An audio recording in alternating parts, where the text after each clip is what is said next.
Study IQ IAS, अब तैयारी हुई अफोर्डेबल। आपके देश की स्ट्रेंथ आपकी स्ट्रेंथ से कनेक्टेड है। कुछ ऐसा ही सोच रहे थे Plato, an ancient Greek philosopher. Athens, जहां से बिलोंग करते थे, was fighting a war, Peloponnesian war हम उसको कहते हैं, अगेंस्ट स्पार्टा। इस वॉर में एथेंस की डिफीट हो जाती है। Plato was a young person at that point of time, so he was thinking कि मेरा राज्य एथेंस हारा क्यों।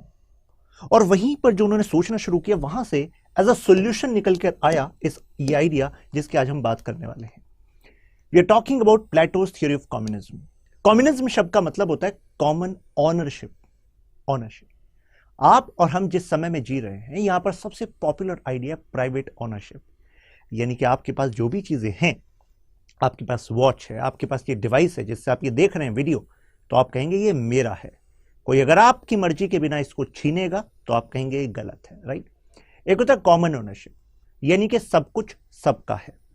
आप कहेंगे बड़ा वाहियात सा आइडिया है। नहीं, इसका एक एलिमेंट तो आपको देखने के लिए मिलता है with regard to government properties. जैसे कि कोई पार्क है, रोड है, क्या आप ऐसा कह सकते हैं नहीं इस पर मैं ही चलूंगा? ऐसा तो नहीं कह सकते, यानी कि वो एक कॉमन प्रॉपर्टी है। ये आइडिया एंशिएंट टाइम से बड़ा पॉपुलर है। हालांकि कार्ल मार्क्स के नाम से जाना जाता है इस वर्ड कम्युनिज्म को, क्योंकि उनका जो विचार था कम्युनिज्म पर, वो सबसे ज्यादा पॉपुलर बना। चलिए अब हम दोबारा उस स्टोरी से कनेक्ट करते हैं जहां से हमने शुरू किया था। पेलोपोनेशियन वॉर में एथेंस हार जाता है। प्लेटो सोच रहे थे ऐसा हुआ क्यों, तो प्लेटो ने देखा करप्शन वाज रीजन। एथेंस की जो रूलिंग क्लास थी और जो सोल्जर क्लास थी, दोनों करप्ट थे। People were also corrupt. आप कहेंगे ऐसा था क्यों? करप्शन तो ठीक है, कॉमन चीज है, राइट, लेकिन ऐसा होता क्यों है? तो देखिए, जो आपके मन में सवाल है, ऐसे ही प्लेटो के मन में सवाल चल रहा था। प्लेटो ने देखा कि उसका एक रीजन था एजुकेशन, और इसी वजह से करप्शन बहुत ज्यादा फैल रहा था। एक्चुअली एजुकेशन, वहां पर जो सिस्टम था उसको हम कहते हैं sophist system. Sophist education system लोगों को सिखा रहा था कि idea of good life is to have as much as wealth you can have.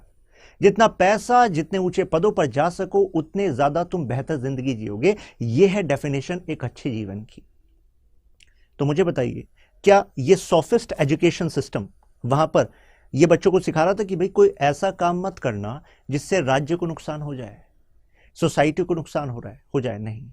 What was the prominent idea कि भाई पैसा कमाओ, पद रखो, यही है जीवन का औचित्य। तो ऐसे में अगर दुश्मन ने ऑफर किया आपको पैसा और कहा एक बार हमें अपने देश के कुछ राज बता दो, देश हार जाएगा, उसके बाद तुम्हें प्रोमिनेंट पोजीशन पर बैठा देंगे, तो वहां पर पता लगा सोल्जर क्लास से कई सारे लोग, गार्जियन क्लास से कई सारे, मतलब रूलिंग क्लास से कई सारे लोगों ने हाथ मिला लिए दुश्मन के साथ। अगर दुश्मन के साथ हाथ मिला लेंगे तो हारेंगे तो है ही, right. Greed was the reason. और ग्रीड क्यों था? क्योंकि they were ignorant about what is the idea of good life? Idea of good life according to Plato was having right knowledge।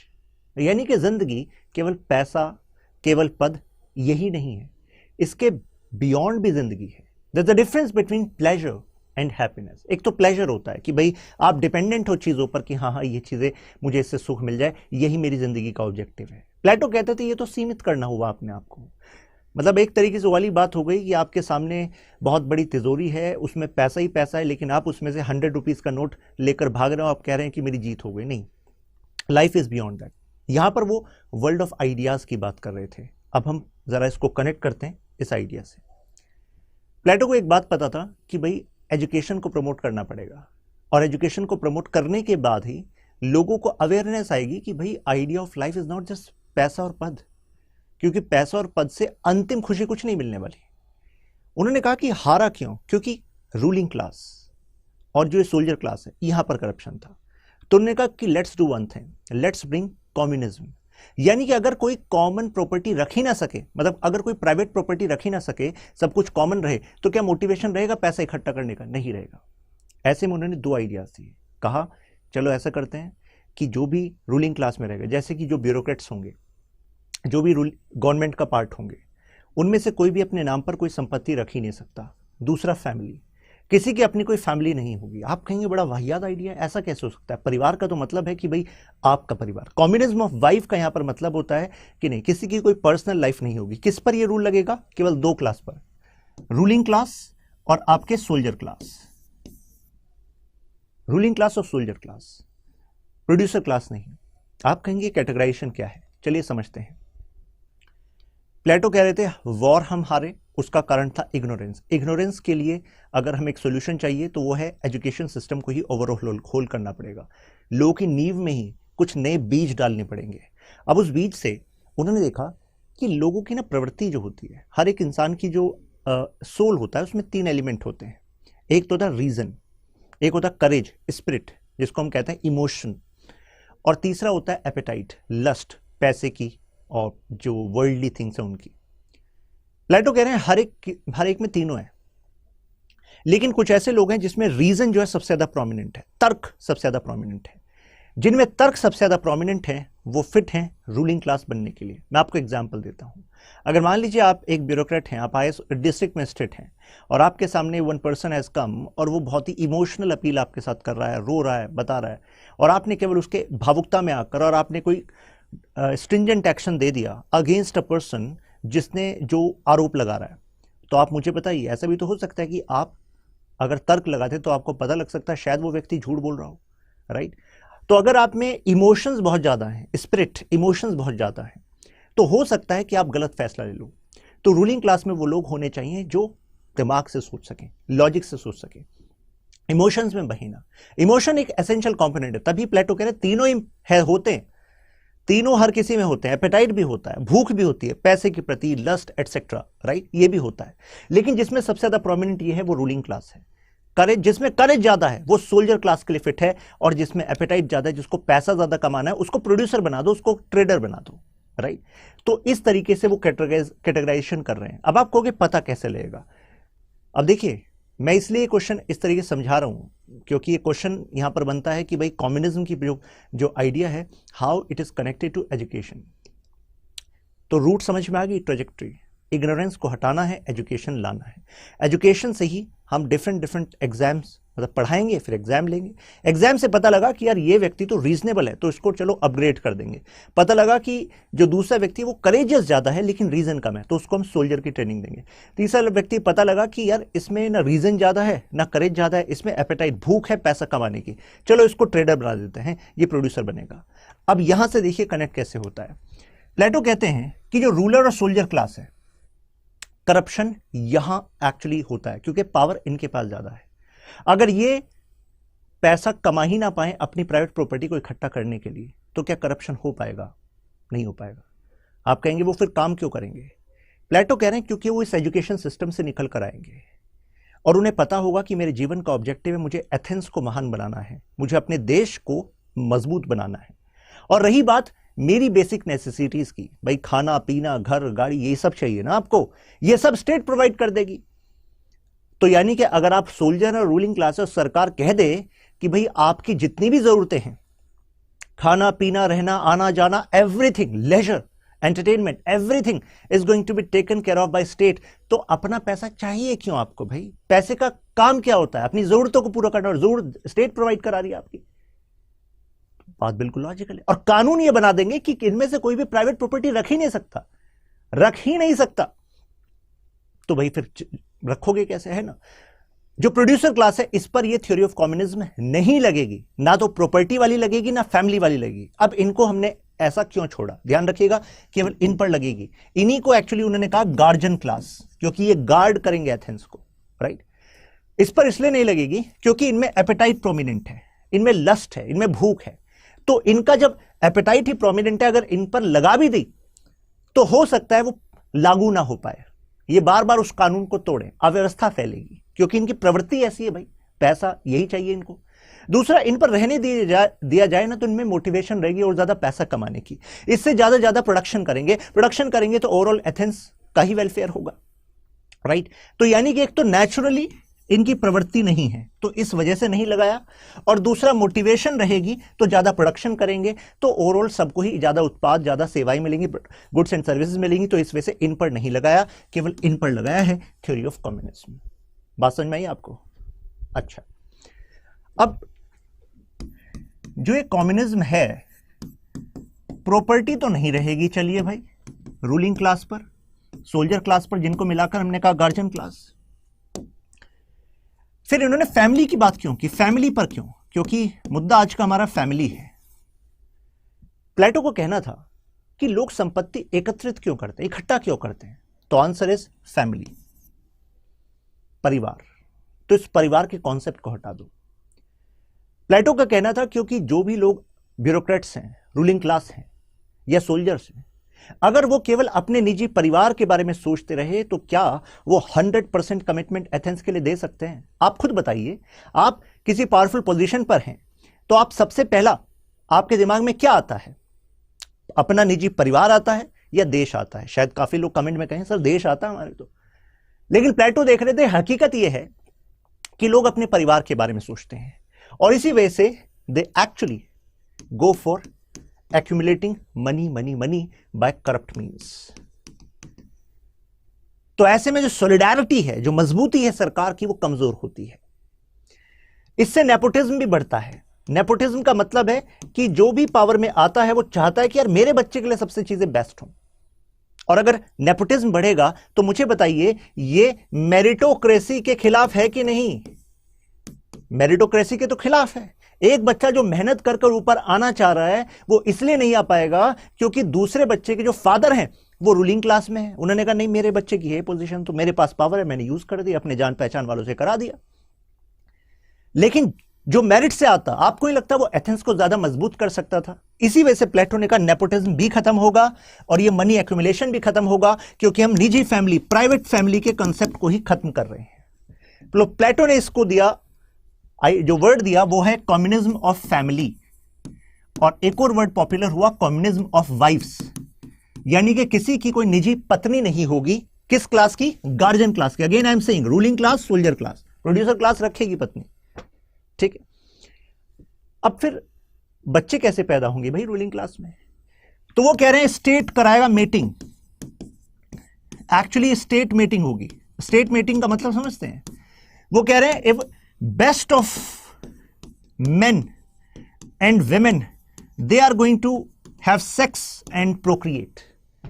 best men and women they are going to be selected by the state। सरकार चुनेगी, अच्छा तुम और तुम, चलो तुम actually कुछ समय के लिए साथ रहोगे जिससे कि बेबी आ सके, और जो बेबी आएगा ये एक्चुअली बेस्ट रेस होगी, ऐसा इनका कहना था। इसको हम कहते हैं यूजेनिक्स, यानी कि जीन सिलेक्शन। इससे जो एथेंस है उसमें जो नई रेस आएगी वो मजबूत रेस आएगी, ऐसा प्लेटो का मानना था। हालांकि प्लेटो का काफी क्रिटिसिज्म भी हुआ इस पर, लेकिन दिस वाज हिज आइडिया। तो बेनिफिट क्या हुआ यहां पर? नंबर 1, फैमिली अगर गई तो फैमिली की वजह से होने वाला जो करप्शन है वो कम होगा, खत्म होगा बल्कि, राइट। सेकंड, बेस्ट रेस आ पाएगी, ऐसा इनका कहना था, best race, right. And third, actually इसमें एक फेमिनिस्ट एंगल भी है। फेमिनिस्ट समझते हैं? यानी कि विमेन का एमेंसिपेशन भी है। प्लेटो का मानना था कि आधी जनता तो वो है हमारी महिलाएं जिनको केवल घर की 4 दीवारों में बंद कर दिया जाता है, उनका काम केवल बच्चे और परिवार रह जाता है, लेकिन इनमें भी इमेंसिव यू कैन से टैलेंट है। तो अगर केवल मेटिंग के लिए वो साथ मिलेंगी और उसके बाद बेबी होगा, और बेबी कौन लेगा? मतलब जैसे ही बेबी बॉर्न होगा so that will be taken up by state. तो ऐसे में विमेन की रिस्पॉन्सिबिलिटी अब बच्चे पालना नहीं रहेगी, उसके लिए एक सरकार का डिपार्टमेंट होगा, वो डिपार्टमेंट बच्चे को पालेगा। यानी कि every child is going to be considered as state child for this ruling class. समझ रहे? Ruling soldier class. इससे महिलाएं जो हैं वो एजुकेशन में दोबारा जा सकती हैं बच्चे पैदा करने के बाद, ऐसा उनका मानना था, या फिर सिविक अफेयर्स में जा सकती हैं, यानी कि गवर्नमेंट के पदों पर भी हो सकती हैं। एंशिएंट टाइम में बात चल रही है, अपने समय से बहुत आगे की बात कर रहे थे प्लेटो। मानते हो कि नहीं मानते हो? इसी वजह से कहा जाता कि फर्स्ट फेमिनिस्ट भी थे प्लेटो। लेकिन प्लेटो ऐसे इसलिए कह रहे थे क्योंकि उनको एथेंस को मान बनाना था, विमेन पोटेंशियल का भी वो इस्तेमाल यहां पर करना चाहते थे।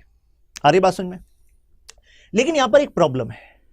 प्रॉब्लम यह है कि फैमिली का काम केवल ये बच्चे पैदा थोड़ा ना करना होता है। फैमिली का एक इमोशनल एंगल भी होता है, फैमिली का एक स्टेबल एंगल भी होता है। जैसे कि प्लेटो के शिष्य एरिस्टोटल खुद कहते थे कि family is a age old, मतलब इंस्टीट्यूशन है, सोशल इंस्टीट्यूशन है। परिवार से समाज में स्थिरता आती है।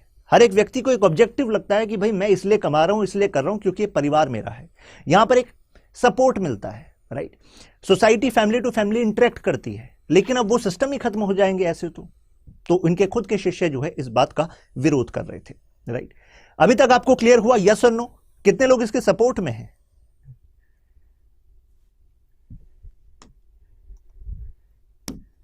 अब देखिए, अब आपके लिए बिल्कुल क्लियर हो चुका है ये। तो प्रपोज किया गया था ये, राइट, इंप्लीमेंट नहीं हो पाया था। हालांकि इनका कहना था प्रॉपर्टी और फैमिली में से सबसे ज्यादा बड़ा कारण करप्शन का क्या है? फैमिली है, परिवार है।